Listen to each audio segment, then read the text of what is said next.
Host. Hello, my name is Tony Stanger McLaughlin. I'm a member of the Colville Confederated Tribes and CEO of the Native American Agriculture Fund. Welcome to the inaugural State of Native Agriculture Address. To all the Indigenous ranchers, fishers, harvesters, and community producers joining us today, we thank you for the work that you do to sustain our communities. You are the stewards of our land and providers for our communities. To the tribal entities, tribal leaders, and community members joining, we welcome you. We also extend our gratitude to our partners for participating in this vital discussion focused on agriculture in Indian country. The Native American Agriculture Fund is a grant-making entity with the mission of supporting Native American producers for the advancement of agriculture through business assistance, agriculture education, technical support, and advocacy services. NAAF is derived from the original harms of the Keeps Eagle claimants and the violations under the Equal Credit Opportunity Act. Since our inception in 2018, NAAF has provided more than $55 million in grant funding to eligible entities to increase access to capital for Native producers. Agriculture touches every aspect of our lives, from the food we eat to the clothes we wear, all at the hands of producers. Native agriculture is one of the nation's single most underappreciated resources for sustainable rural and regional economic development. We know as Indigenous people that this goes far beyond that. We have cultural connections to this work. This is generations in the making, cultivated upon the foundation of our ancestors, which have built for us. Our ancestors have sustained us with a vision for a healthy future, ensuring that the decisions made would carry through generations. Our creation stories are intrinsically linked to our foodways in harmony with the land, animals, and ecosystems that provide us sustenance. With reciprocal relationships rooted in the exchange of stewardship for cultivation and protection of cultural practices, and through colonization, harmful federal policies, and a global pandemic, our people have never failed to feed themselves. Indigenous agriculture is resilient, it's vibrant, diverse, and sovereign nations are at the forefront of decision-making. Tribes can build regionalized food systems that serve as a driver for economic success, reclaiming billions that can be poured into tribal and rural communities while also retaining the cultural and spiritual practices related to our land and food. So what comes next? What lies ahead for Native American producers facing barriers within a flawed system of credit, rising rates of inflation, and those experiencing climate-based disruptions? How do we continue to increase access to capital and expand capacity to address disparities in food security? This moment is crucial. As discussions move forward with priorities put forth by agricultural industry leaders, tribal parity is essential in those decisions. More than ever before, Indian country holds a strong presence in the space of food and agriculture. The Farm Bill is the most significant piece of legislation impacting agriculture and food systems. Investing in regional and tribal food and agriculture infrastructure can create new opportunities to strengthen our food system resilience, enhance economic growth, and support increased access to healthy and nutritious food. Tribal communities can be the most rural of rural and do not have the same access to resources as other agriculture communities, such as transportation hubs, food processing facilities, broadband access, and experience disruptions in food channels for agricultural products and services. That's why NAAF has invested just under $1.5 million in infrastructure specific projects over the past 2 years.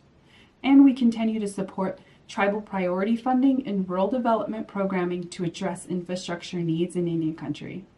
Over the last few years, COVID-19 exacerbated the gaps and missing links within infrastructure as it relates to food access and food supply chains. It amplified deficits in local food procurement infrastructure through national supply chain disruption. And during the last few years of COVID-19, 49% of American Indians and Alaskan Natives experienced food insecurity.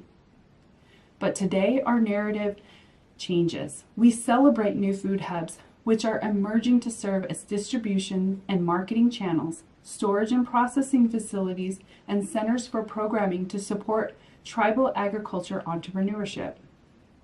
Native producers are the key to bolstering rural economies. This is why NAAF committed more than $100 million over the next 12 years to achieve equitable food and nutrition systems. We envision a future where Native producers provide the necessary access to fresh foods to create a healthy, holistic, and sustainable Indigenous foodway. To carry out this work, NAAF is striving to establish tribal departments of agriculture to foster intergovernmental collaborations with tribes in addition to tribal consultation opportunities. The expansion of tribal ag departments will elevate the voice of individual tribal members and producers and ensure that equitable standards are met with input from all agriculture stakeholders. We have a duty to ensure parity is sustained for all future generations of Native agriculture producers, which is why NAAF is also developing a vast network of partnerships and collaborations to bolster opportunities for Native American agriculturalists. Just last year, the Farm Credit Administration pledged work in collaboration with NAAF in discussing lending opportunities to address issues surrounding access to credit and capital, which is critical for Native agricultural operations. NAAF is committed to supporting tribal lending entities that are expanding their agricultural portfolios. Additionally, we invested $12 million to a new financial institution that will apply for other financial institution status within the Farm Credit system. This is the first lending institution of its kind with the Farm Credit system and will be transformative for agricultural lending opportunities for Native producers, and none of this work can continue without the next generation. In partnership with the Foundation for Food and Agricultural Research and other supporting funders such as Farmer Mac, John Deere, and the Farm Credit Administration, a new nonprofit institution was established within a matter of months. This was an unprecedented effort that demonstrates the importance of supporting the future of agriculture in Indian country. That entity is now responsible for the Tribal Agricultural Fellowship Program. It's a first of its kind, fully funded educational opportunity for Native students pursuing agriculture or technical degrees. We call to strengthen cooperation in a collaborative effort to expand outreach and increase Native agriculture-related research, education, and extension activities for Indian country. The federally recognized Tribes Extension Program, or FERTEP, has been chronically underfunded and understaffed. The impact of FERTEP reaches beyond agriculture extension, addressing additional resources for tribal communities such as youth engagement, nutrition security, economic development, natural resource conservation, climate-smart agriculture, and cultural preservation. Indigenous people were the original land stewards and took care of our forests, managed our soil health, preserved water. That generational knowledge of connection between land and food systems is not new, and it has been practiced throughout generations to heal and protect tribal foodways and feed and sustain Indigenous people. Any climate response must include tribes, tribal communities, and Native producers as not only valued partners, but as sovereign governments and large land-based landowners. Furthermore, we call for additional support to alleviate land barriers Native producers face when engaging in agriculture throughout Indian country. Native producers must navigate multiple jurisdictions, including fractionated land and land title disputes, which severely delays Native agriculture production. NAAF calls for support to entities like Community Development Financial Institutions, CDFIs, who are working as intermediary lenders and actively working to put those tribal lands back into ag production with both Native landowners and producers. This is a collaborative effort to cultivate opportunities for tribal communities and producers to thrive.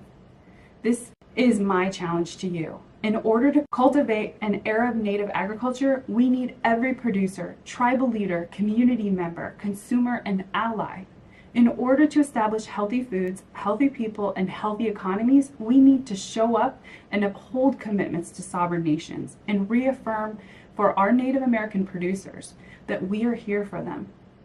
We welcome those that want to engage and work with tribes. If you are a newer beginning farmer or rancher or want to start your agricultural operation, let us connect you with our network of more than 300 grantees across Indian country, diversifying agriculture through education, lending, and technical assistance for Native farmers and ranchers. This is the future of agriculture. This is Native agriculture in action.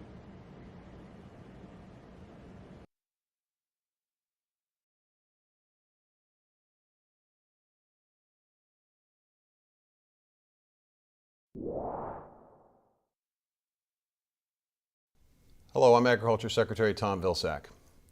Even though I'm unable to be with you in person today, it is an honor to be able to speak at this first ever State of Native Agricultural event with the Native American Agricultural Fund.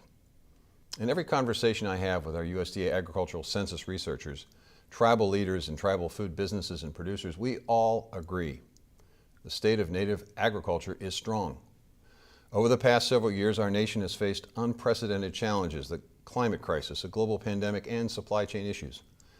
As Secretary, I've come to believe that the most powerful tool we have to face the countless roadblocks impacting rural agriculture and tribal communities is to come together to discuss and implement meaningful answers and solutions. In each of these issues, tribes and Native producers continue to be at the forefront of finding innovative solutions. Farmers and ranchers nationwide are responding to the climate crisis and droughts that impact their crops and growing seasons. We can look to those like the Hopi, whose dry farming has continued to thrive over thousands of years with minimal amounts of water. We can also see how the adoption of indigenous underground greenhouse structures can use the Earth's ambient temperatures to expand that growing season. Incorporating traditional knowledge and indigenous farming technology and techniques gives us insight into meeting the moment. That's why the Biden-Harris administration continues to challenge the federal government to elevate indigenous knowledge across our research projects and programs. And it's this commitment to the environment that makes indigenous people a valuable partner in our climate work. I recently announced partnerships with over 20 tribal organizations who are leading and supporting projects under the Partnership for Climate Smart Commodities initiative. Each of these projects will be vital in informing how we implement climate smart agricultural practices moving forward. Because as a $3.5 billion industry, tribal agricultural practices have much to share with the ag sector as a whole. This matters now as much as it ever has before. We've come to a time where the number of farmers and ranchers nationwide has dropped, but the number of Native producers has grown. And indigenous knowledge extends to processing as well. During the pandemic, the meat processing industry slowed or shut down in many places. And we've seen tribes use American Rescue Plan dollars to stand up your own processing plants to feed your citizens and support food economies.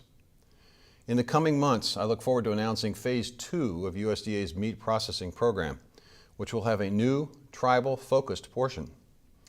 Even though these resources help, I know that the federal government has historically been less than supportive. But the Biden-Harris administration is working to change that. A year and a half ago, I announced the Indigenous Food Sovereignty Initiative to promote traditional foodways, Indian country food and agricultural markets, and indigenous health. Since then, USDA has continued to announce historic levels of investment in tribal communities and Native producers. And through the Regional Food Business Center program, USDA will have a national tribal center to provide dedicated technical assistance and coordination, as well as up to $100,000 in grants to Native producers and food businesses. Additionally, the USDA Office of Tribal Relations, or OTR, has helped reshape the Local Food Purchase Assistance Plus program to empower tribes and to help our Native producers. In round 2, rather than going through a state allotment, we've reserved $100 million for those food sovereignty projects just in Indian country. As Secretary, I get to think critically about our programs in a way that affirms equity and our trust and treaty responsibilities to all of you. That's why I'm proud of the USDA's historic number of Native leaders, including Janie Hipp, the first ever tribal member serving as USDA's General Counsel, and OTR Director Heather Dawn Thompson. You'll also get to hear from Farm Service Agency Administrator Zach Duceno during this event as well. we're working to bring on a special advisor to work exclusively on improving the Bureau of Indian Affairs agricultural leasing process.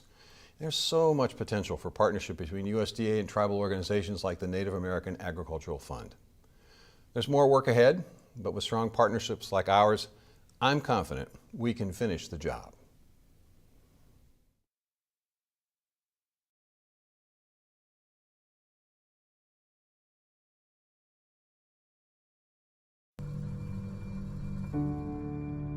Figuring out how do we balance lender security with borrower prosperity. How do we make lending indigenous? How do we do it better than what the traditional finance industry has been doing? Our biggest need is making sure that that pipeline stays funded so that we can help our producers.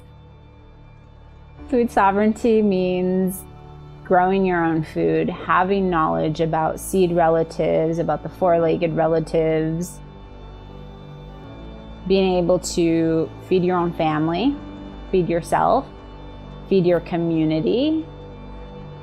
There are a lot of challenges that we have to overcome, especially economic development. Our investors make sure that we can continue to practice our mission. There's so much more than just production to this whole economy of native agriculture. We want to make sure to expand into those other areas. We implemented the scholarship program for Native high school students, and we were able to disperse 11 $5,000 scholarships to Natives that wanted to go into the agriculture industry. And we want to see our native ag economies grow and prosper.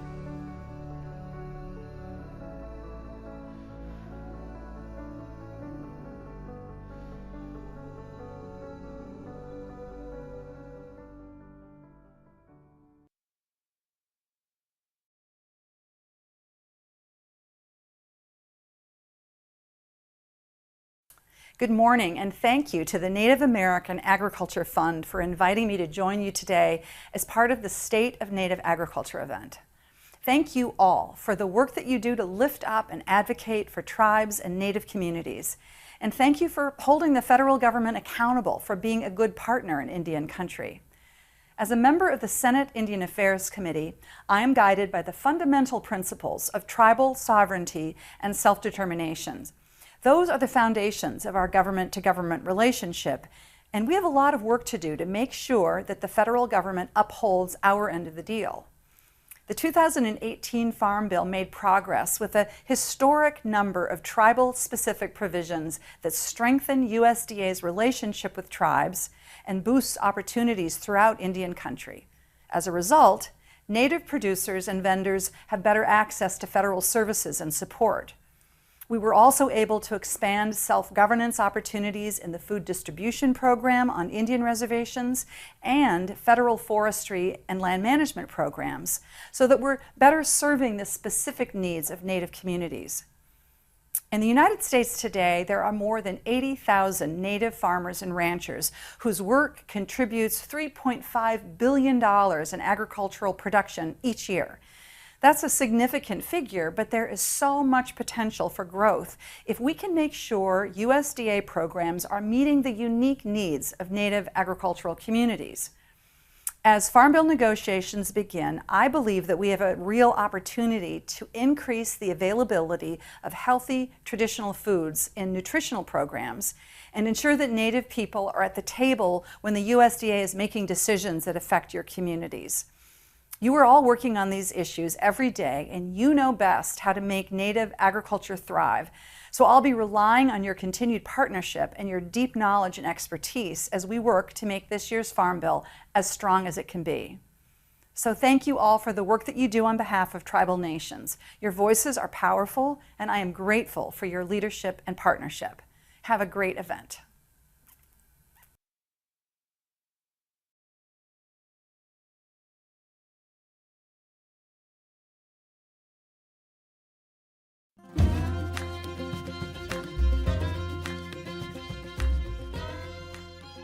This was the Klamath Trinity Resource Conservation District's Youth GillNet project This portion of the project took place at the Hoopa Valley High School Hoopa cultural class.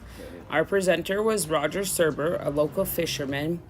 He taught the kids how to count out the strands of their nets so that they can measure them out to 50-foot nets. During this time, we got to discuss with the students about the Hoopa fishing rights along the Trinity River and how important it is to have their nets in the river. It not only is a food source and a staple source for most of the people in this community, but also it's an exertion of our sovereign rights to be fishermen. After completing their nets, we did a salmon canning portion and filleting with the kids. So each one of the kids were taught how to fillet salmon, cut it up, use knives properly and safely, and then can and process the fish. After cutting up the salmon, the kids were taught about sanitation of the jars and lids, and also how to properly put the salmon in the jars and fill it up to the proper amount of headspace. We went over all food safety guidelines, especially about hand cleanliness and hygiene when it comes to safe canning practices. They canned up about 7 salmon during the project. If you want to find out more about our program, visit the Facebook page of the Klamath Trinity Resource Conservation District. We also have a website, ktrcd.org.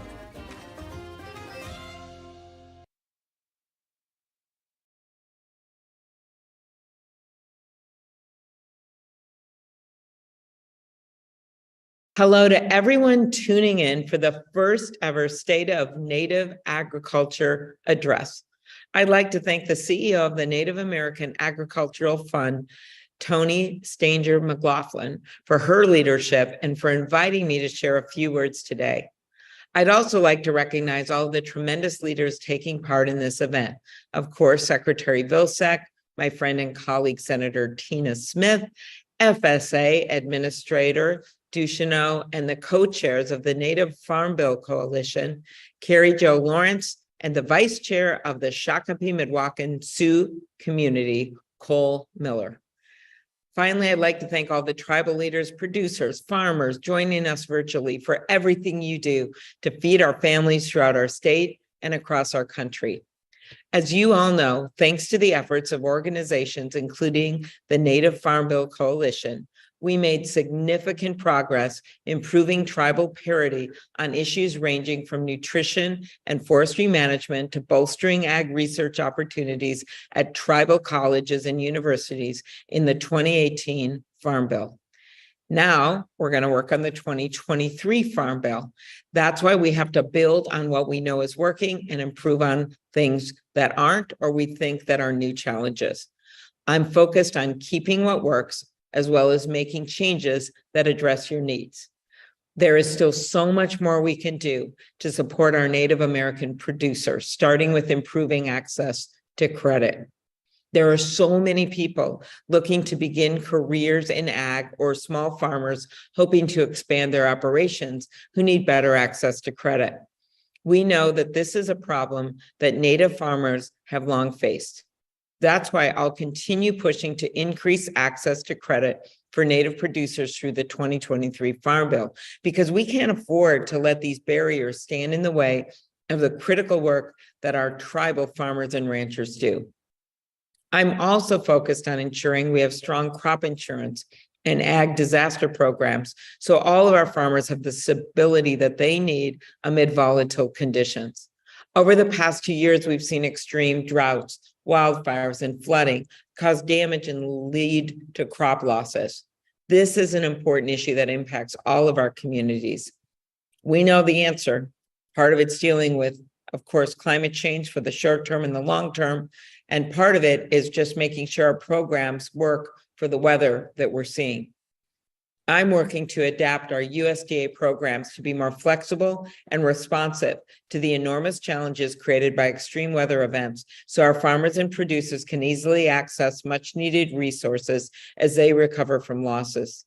It's also clear that we need an effective system for opening up CRP acres for haying and grazing during droughts. I don't want farmers to struggle to plan for the future, either because their fields have been too soaked to plant seeds or too dry to bale hay. That's why Republican Senator John Thune and I lead bipartisan legislation to bolster CRP by improving access to grazing and providing more enrollment options to producers.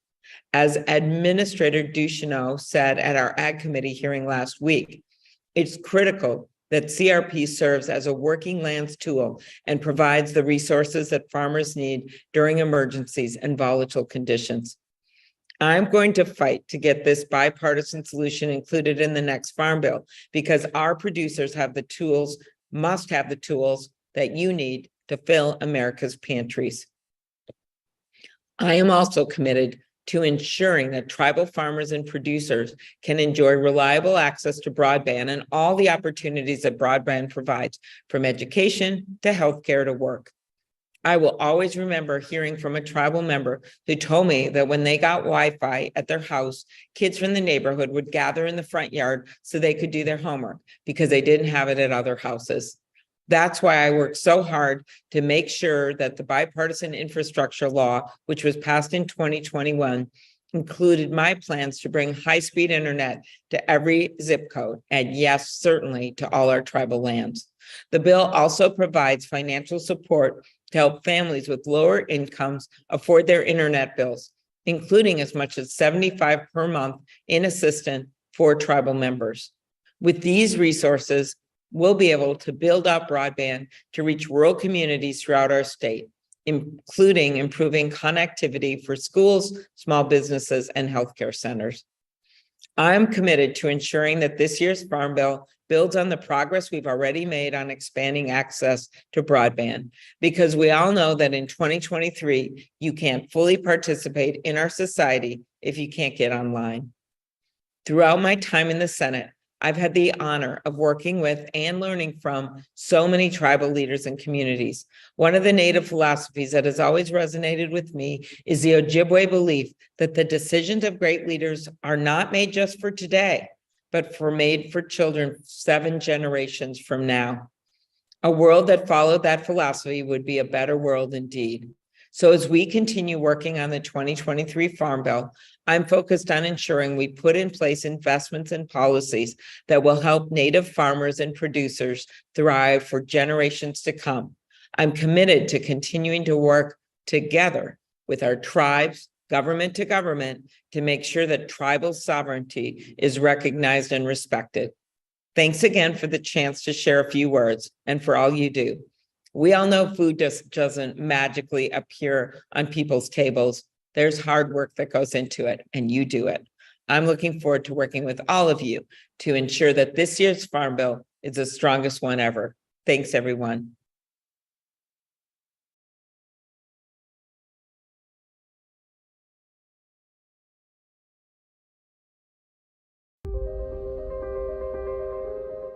To invest fully in helping support Native youth who want to go into agriculture careers, to help build that bench, we created the Native Youth in Food and Agriculture Leadership Summit. We started that summit in 2014, and it brings Native youth from all over Indian country, including Alaska and Hawaii, here to the University of Arkansas campus.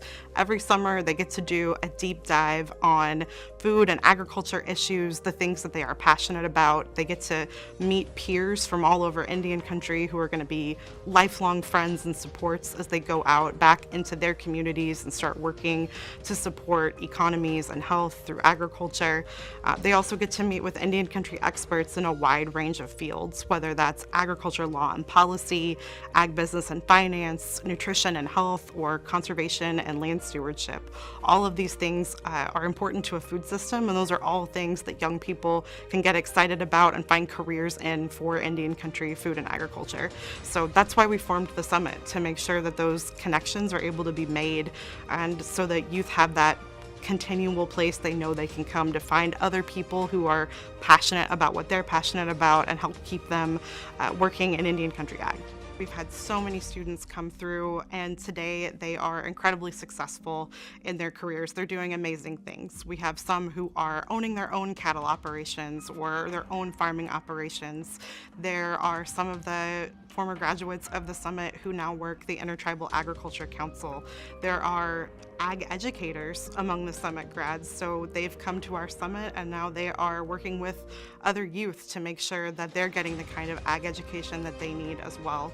There's even a couple of ag lawyers out there who have gone through the program and they're now working for tribal nations. We have a couple of tribal horticulturalists who are actually making sure that everything that a tribe is growing is working according to the tribe's plan for how they want their food sovereignty initiatives to go. And so we're just really proud of all of the youth who've come through the program. It's a joy to work with them and a privilege to help mentor and support them on their journeys.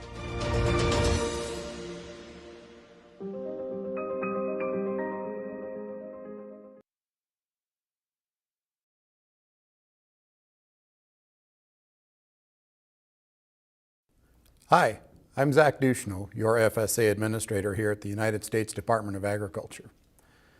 It's going to be one of the great honors of my life to have served in this role and to bring change to the way the USDA, Farm Service Agency, and Indian country relate to each other through their producers, through our tribal partners, and through our organizations. I come from the Cheyenne River Sioux Indian Reservation, and I'm the third generation to have ranched on our family's place. It's now in the hands of the fourth generation, and they've got the fifth generation on the ranch now as well. I've been in this role for just over 2 years, and it's with great pleasure that I share our perspective from the Farm Service Agency and the USDA, the state of Indian agriculture. Some of you may know me as the Executive Director of the Intertribal Ag Council before I got here. And I'm proud to say that the Intertribal Ag Council is still at the forefront of making change in Indian country in agriculture for its producers and for its 574 member tribes all across the country, from Alaska to Florida. The partnerships with the Intertribal Agriculture Council across the department have increased, as they have with other organizations across the country apart from the government. Key to that, in my estimation, was the cooperative agreement that started the growth of the Intertribal Ag Council in 2010. In 2010, on the heels of the Keepseagle lawsuit, we were able to secure a 5-year agreement, a 5-year cooperative agreement that allowed us to staff up and build resource and grow into what the IAC is now. After that agreement was signed and implemented, it gave us the comfort to know that we were going to be able to get staffed up, develop that staff, and then deploy that staff, knowing we had enough time to prove the impact, not only to our cooperator at the time, the Office of Tribal Relations, under the leadership of Secretary Vilsack and then OTR Director Janie Hipp, but also to others who may have resources that we could leverage and bring to bear. Since that agreement in 2010, the IAC's portfolio of cooperators has grown tremendously, and they've been part of making change for many other organizations, including the Native American Ag Fund. One of the highlights of the work of the IAC was the Native Farm Bill Coalition of 2018. And in that effort, the IAC and other partners, including the NCAI, including the Indigenous Food and Ag Initiative, and others, hundreds of other organizations joined the coalition. They were able to solidify 63 distinct provisions on behalf of Indian country in the 2018 Farm Bill, something unheard of to this point, which I think rivals any of the impact of any other trade group or association in that particular Farm Bill. The reason I bring that up is because it's indicative of the work that the department and the Farm Service Agency are doing with cooperators all across the spectrum of our underserved producers, hoping to have those same type of impacts. Beginning in 2010 with a cooperative agreement that allowed the IAC to staff up, moving forward in just 13 years, we've had monumental impact on a Farm Bill, and now your FSA administrator is a member of one of the tribes that's a member of the Intertribal Agriculture Council. The Native American Agriculture Fund has been instrumental in creating the circumstances for a lot of success across Indian country. Scores of organizations have been able to participate in the funding opportunities offered by NAAF. And it's important to understand holistically where NAAF came from. NAAF is the result of the Cypre dollars from the Keep Siegel lawsuit, which Secretary Vilsack settled in his previous administration. The opportunities afforded by having that fund available hopefully will forever change agriculture in Indian country and really serve the farmers and ranchers and the communities that were discriminated against that led to the Keep Siegel lawsuit. Want to share a little bit of perspective about how we can do things different into the future, because the state of Indian ag is always going to be in flux, and it's going to be developing as we go through the years. And we've got a great opportunity in front of us with the next Farm Bill that should be coalescing in the next few months. My people say, Mitakuye Oyasin. We are all family. We are all related. And if we start to treat each other as real cooperators and really think about how do we invest in these cooperative efforts rather than doing the grant making that we already do, I think we're setting the stage for that long-term transformative return on that investment that harkens back to that first cooperative agreement with the Intertribal Ag Council in 2010. In the last 2 years, we've been able to make tremendous changes for the betterment of Indian country, but also for the betterment of all producers. Really leveraging the knowledge that exists out there in Indian country to the benefit of the way we do business at the agency. Secretary Vilsack charged us very early on with engaging with stakeholders and coming to some consensus about what programs should be as we roll them out, instead of telling people what the programs are going to be after the ink is all dry. That's something that goes back to our indigenous ways. We operated in councils and we shared perspective and we had discussion and we chose a path together. That's the opportunity we have now with the cooperative agreements that we've stood up across Indian country and across our other underserved producers. One of the things I've noticed since I've been here is that the American Indian farmers, the black farmers, Asian American farmers, veteran farmers, young and beginning farmers, even the women farmers, all have a lot more in common than they don't. And if we can harness that and maintain that coalition, that's going to be our best chance to really foment the long-term change that's needed to equitably serve all. We heard Indian country when they talked about the shortcomings of our programs. Livestock programs that excluded horses that were fundamental to many of the nations across the Great Plains, the Rocky Mountains, Southern Plains, all across Indian country. Horses were excluded. We made a conscious effort to analyze that, take input from Indian country, and now we've got horses included in those basic livestock disaster programs, a critical component to ensuring that the economies of our reservations still have the opportunity to be meaningful and grow. We're all familiar with the plight of ARPA to IRA to where we are now within the farm loans, the ag credit sector. Early in the administration, Congress authorized and passed ARPA, the American Rescue Plan Act, with some very key provisions to hopefully begin to right the wrongs that had been done through the discriminatory practices of the Farm Service Agency. And the Secretary has been very strong in stating we must acknowledge what we've done in the past if we are ever going to move on from it. And we've felt very supported at the Farm Service Agency in acknowledging, yes, we have not served Indian country well in the past, and we are going to work at every stage to try to address that. In the American Rescue Plan Act, payments for loans to borrowers with direct and guaranteed loans in the amount of 120% of that loan were authorized.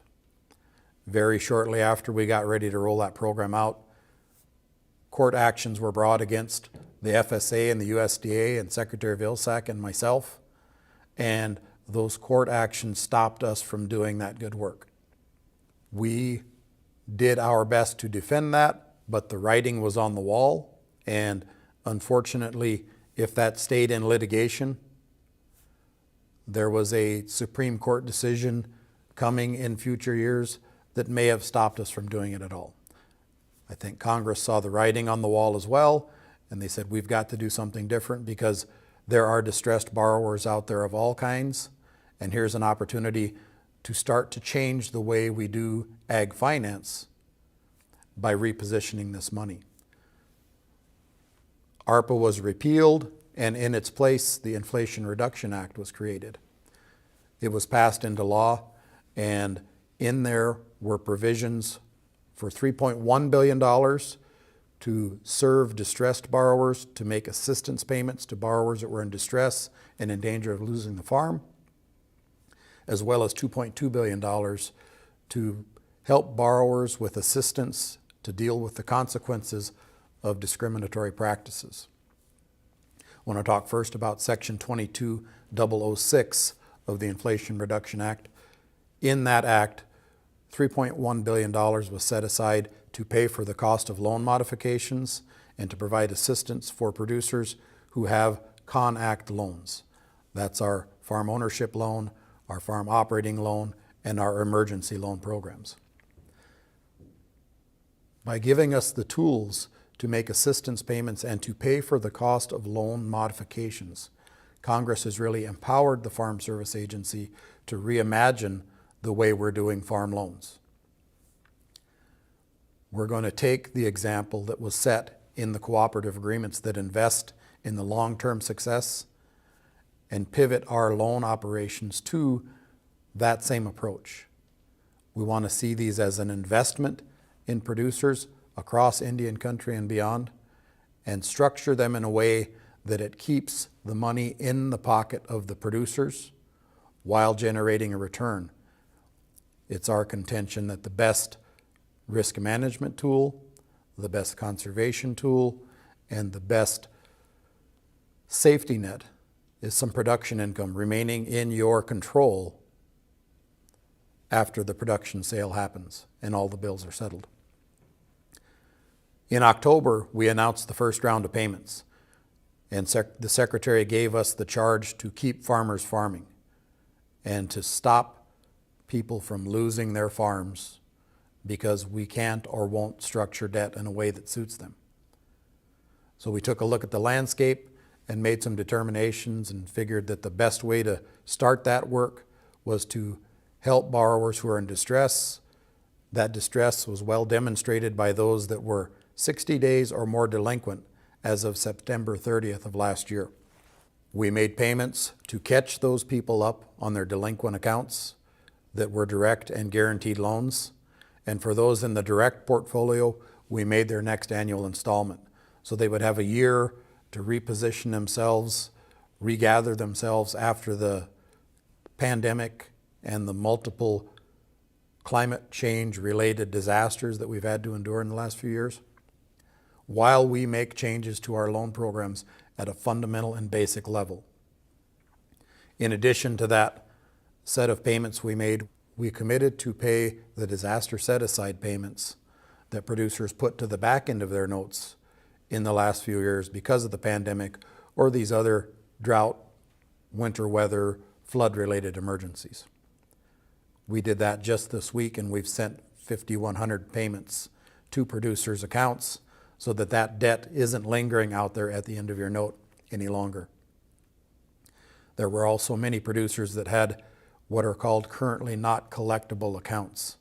Producers who had been liquidated, foreclosed on, sold out, went out of business, still had some agency debt that had been referred to Treasury.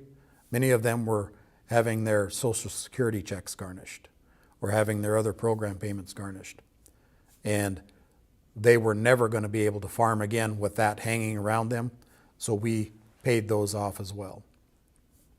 Since the IRA was announced, we have not had any foreclosures of any farms that we have direct or guaranteed loans with, except one where the producer opted to step away from it. I'm really proud of that and proud of the work that Secretary Vilsack has charged us with in this regard, and we've got more announcements to come in coming weeks about solutions that we're offering producers. Many of you may have received a letter in the last few days laying out those guidelines. And again, we're going to lean very hard on our cooperators in this effort so that we can help rebuild trust. I want to talk about trust a little bit. You can't start out a relationship towards a path of mutual trust without a commitment. And we understand that. That's why we rely on our cooperators like NAAF, like IFAI, like the Indian Land Tenure Foundation, the Intertribal Ag Council, Indian Nations Conservation Alliance, and many, many others. We're trying to borrow the trust that they've built working in those communities, and we should be willing to pay for that. They don't have to leverage their trust for our initiatives, so we've got to trust them to do that and make a commitment up front, which is why the multi-year cooperative agreements we're offering to these groups are so critical to being successful in that end. We hope to leverage that cooperation through the Inflation Reduction Act and through some of the other important things that we're going to be doing here in the next couple of years. I want to highlight one other tremendous success story that I'm really proud of that's going to help reposition Indian country at the forefront of conservation. If any of you have heard me talk while I was the executive director of the Intertribal Ag Council, you know I always referred to the book by Jack Weatherford called Indian Givers. And the fact that it laid out very clearly that the indigenous cultures on North and South America had a lot going on. They had a lot of opportunity that they were realizing because of their approach to being one with their ecosystem. The efforts that we're undertaking within our conservation programs to help Indian country reclaim that role in preserving ecosystems is really going to be monumental.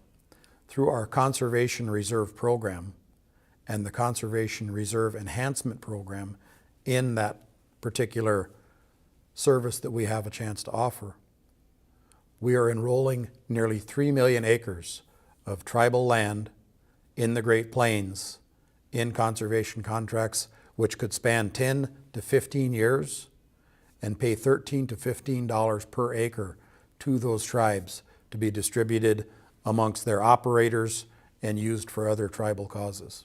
We're really proud of that work, and again, it's that long-term commitment that is going to really make the difference.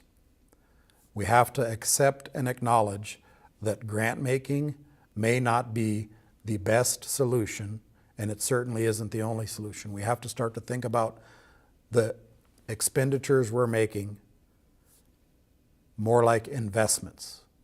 We're investing in that, and we're hoping for a long-term return that can get us all to where we want to be.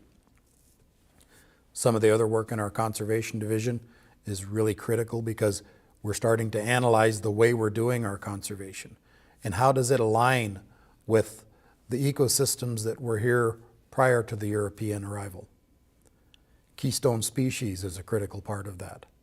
We've actually got folks in our conservation division talking about trying to bring back the beaver and use them as a water restoration and water quality tool. They'll go out there and do the work for us. Really super proud of that. I want to wrap up this state of Indian ag from the perspective of the Farm Service Agency with just a couple more thoughts. Another acknowledgement that we have to make is that the way we do things is directly related to the way things are now. And if we are going to have meaningful change, we may have to really consider the way we're doing things now. And that means all of our Indian country cooperators, that means all of our Indian country producers, and it certainly means the Farm Service Agency and the USDA and the rest of the federal government. We have the chance now in the next couple years, under the leadership of President Biden and Secretary Vilsack, to really institutionalize the change in our approach that can lead to different outcomes. But if we keep doing the same thing, the same way, for the same amount of time, we're going to have the same results. So let's work together. Come visit with us. We'll visit your territories, your nations, your tribes, your reservations, your pueblos. And let's work together to see what we can do to bring about that change in behavior that we all need to adopt and embrace, to have that change in outcomes for now, for this generation, and for the next 7 generations out there in Indian country. I'm Zach Ducheneau, your Farm Service Agency Administrator. My phone number and email are on the website, and I welcome input and conversation from you all. Thank you.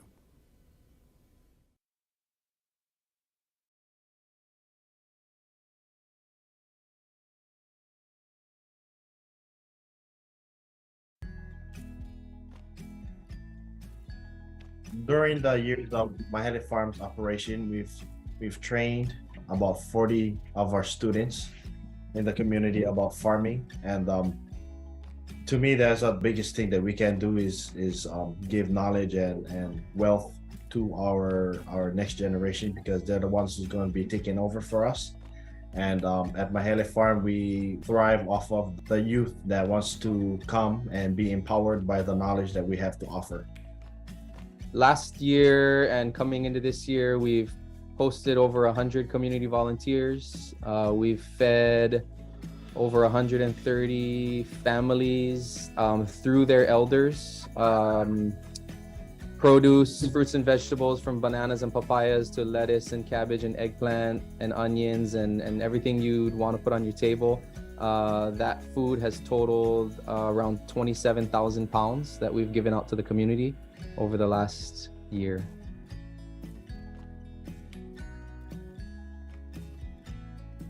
This is the process of preparing the imu for cooking. Right now, what you can see is the boys are our apprentices. They're putting all of the meat that we gathered inside of the imu, or the underground oven that we prepared.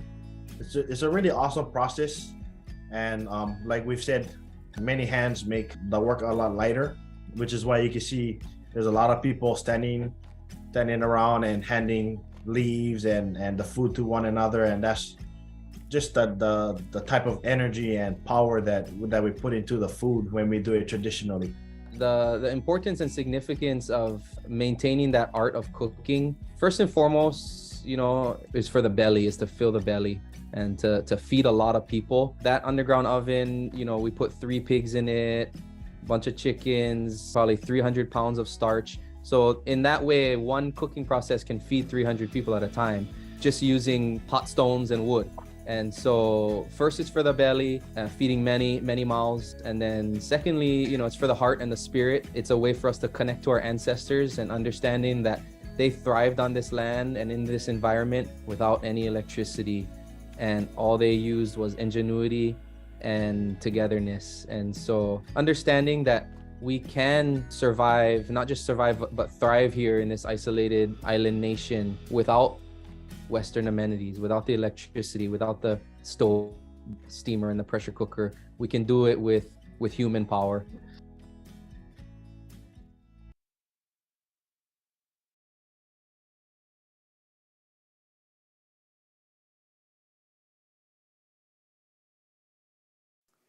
Homitakiapi, Chante Washtea Nape Chiu Zapido. Good afternoon, all my relatives. I'm Cole Miller, Vice Chairman of the Shakopee Metawakan Sioux community.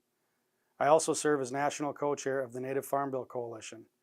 I'm honored to join the first State of Native Agriculture event. In just a few short years, the Native American Agriculture Fund has already had a big and positive impact on Native producers. It is exciting to see the work that NAAF is doing to support Native farming and ranching operations. Indian country is a critical but too often forgotten part of American agriculture. From farming and fishing to ranching and meatpacking, Native tribes and producers across the country are helping to feed our own people as well as the rest of the country. Here at Shakopee, we operate a small organic farm to help feed our members. We do not have a large ag operation, but we know and appreciate the fact that tribes need the ability to feed themselves. Without that capability, no tribe can truly be sovereign. Poverty and the loss of traditional foods have led to widespread chronic health problems for Native people. To address these problems, we must strengthen Native agriculture. We must increase access to healthy foods right here in our own tribal communities. Over the last several years, my tribe has supported on-the-ground efforts across Indian country to improve Native nutrition and dietary health. One of those efforts is the Native Farm Bill Coalition, which we helped launch 5 years ago in partnership with the Intertribal Agriculture Council, the National Congress of American Indians, and the Indigenous Food and Agriculture Initiative. In 2018, we brought together more than 170 tribes and organizations to persuade Congress to add more than 60 provisions to the 2018 Farm Bill to help Native American communities. From expanding farm and ranch production to conservation and tribal forestry to native food and nutrition programs, we increased tribal control and self-governance. It was a huge success. This year, Congress is getting ready to write the next Farm Bill, and we are gearing up for Indian country to help shape that legislation to benefit tribal communities. To make sure that we are advocating for the things that are most important to tribal communities, we have held dozens of meetings across Indian country. We compiled what we heard during these meetings in our new report called Gaining Ground. Gaining Ground identifies more than 150 policy goals for Indian country to try to add into the upcoming Farm Bill. We at Shakopee were glad to partner with NAAF to publish this report. We are now collecting stories from tribal leaders and producers across the country to share as video testimonials.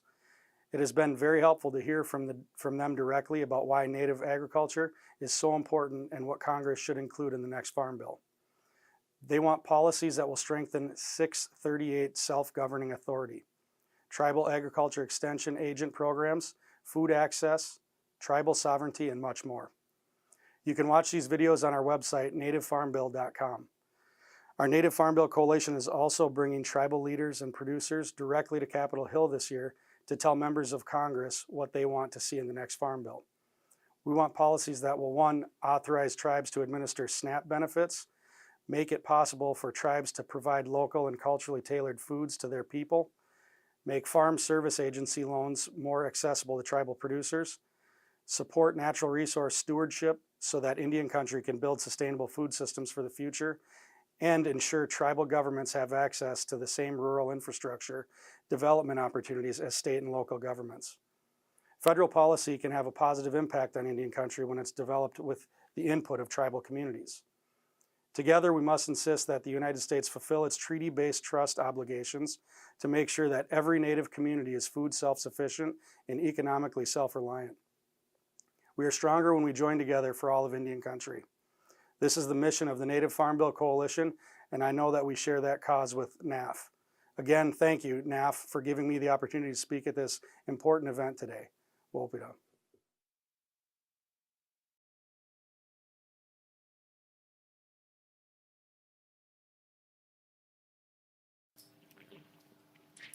I'm Carrie Jo Lawrence, and I serve as the Executive Director of the Intertribal Agriculture Council and co-chair of the Native Farm Bill Coalition.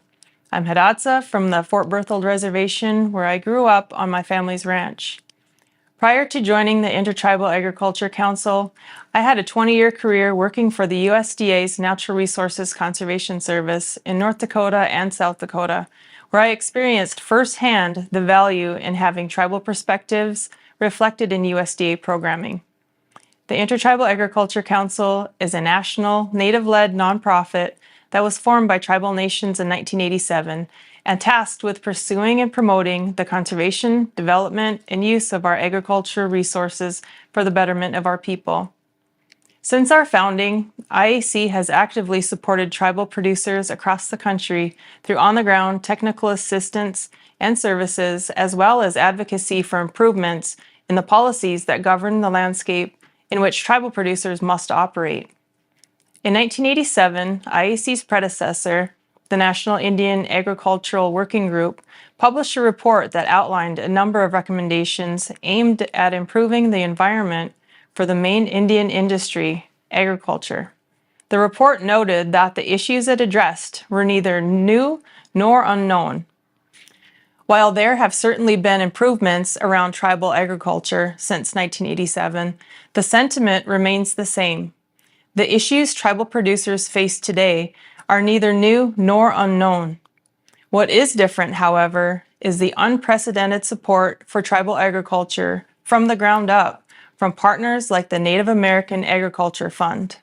Similar to 1987, tribal agriculture could still be better supported through innovative approaches to land management and modifications to Department of Agriculture programs and procedures at the county or local level to enhance Indian agricultural producer involvement in agriculture programs. Specifically, tribal producers continue to encounter land management and lease enforcement issues with the Bureau of Indian Affairs.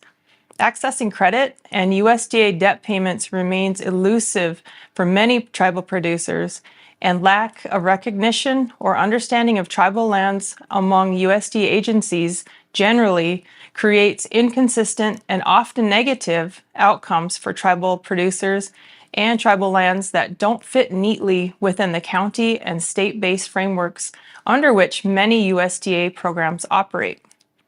However, through public and private partnerships, tribal producers from individual operations to tribally run operations are taking more ownership over tribal agriculture. Tribal producers represent the full spectrum of agriculture, which varies based on regions and ranges from traditional and subsistence practices to commercial pursuits. Despite many obstacles, tribal producers continue to push forward. And there is no shortage of interest in tribal agriculture, which is where IAC engages. IAC is structured to provide on-the-ground assistance to producers through comprehensive programs that include a nationwide technical assistance network, a natural resources program that conducts in-field trainings and services, an American Indian Foods program that provides market access support, and a Native Youth and Young Professionals program that provides opportunities for our next generation of tribal producers. Our on-the-ground programs are simultaneously coupled with policy and advocacy and education efforts aimed at addressing bureaucratic hurdles to advancing tribal agriculture. IAC's Technical Assistance Network has expanded over nearly 4 decades to ensure tribal producers, no matter where they are, have access to resource navigators who can support tribal producers in fulfilling their goals for their agriculture operations, or assist tribal producers in breaking down barriers to fulfilling their operational goals. In the last 5 years, IAC's Technical Assistance Network has provided outreach and assistance to nearly 300 tribal communities. And in the last year alone, the Technical Assistance Network initiated nearly 3,000 outreach and technical assistance activities and logged over 17,000 technical assistance interactions, with more than 850 of these involving tribal youth. It is these on-the-ground interactions with tribal producers that inform IAC's policy priorities and advocacy efforts. With 2023 being a Farm Bill reauthorization year, there is a unique opportunity to improve the agriculture landscape for tribal producers. To enhance our Farm Bill specific advocacy, IAC serves as a co-steward of the Native Farm Bill Coalition. The coalition is an outgrowth of the work of tribal leaders, producers, and community members who have long been engaged in improving access to agriculture opportunities in Indian country. Greater access to agriculture opportunities tailored to meet the needs of Indian country produces a broad spectrum of benefits, such as improved health outcomes and economic development, while ensuring our tribes can exercise sovereignty in the agriculture space. The Native Farm Bill Coalition was formed through the joint efforts of the founding members, the IAC, the Shakopee Mdewakanton Sioux community, the Indigenous Food and Agriculture Initiative as the technical and research partner, and the National Congress of American Indians.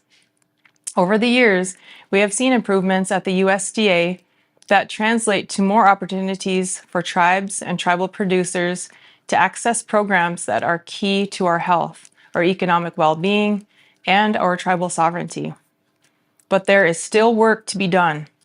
Participating as a member of the USDA Equity Commission's Ag Subcommittee during the past year has only reaffirmed my belief that tribal voices must be represented in every facet of USDA to improve accountability among decision makers around the unique landscape in which tribal producers must operate.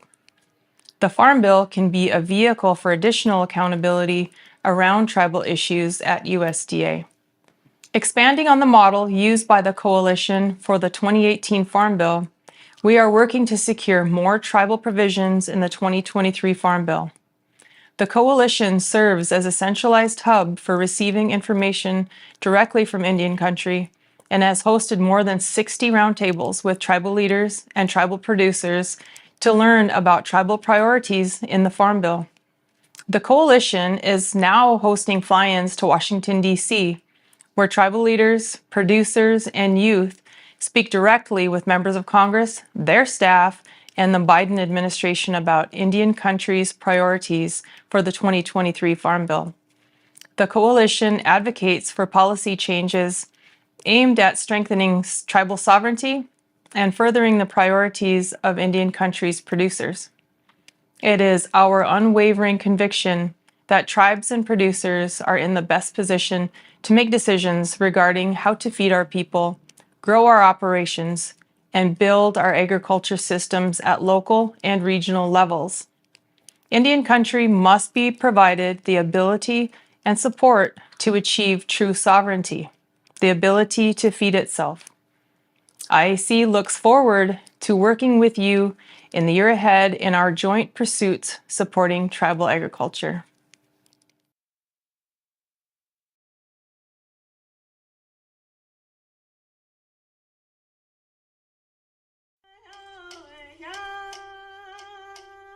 Our ancestors led the way to nourish our land, protect our waters, and strengthen our people.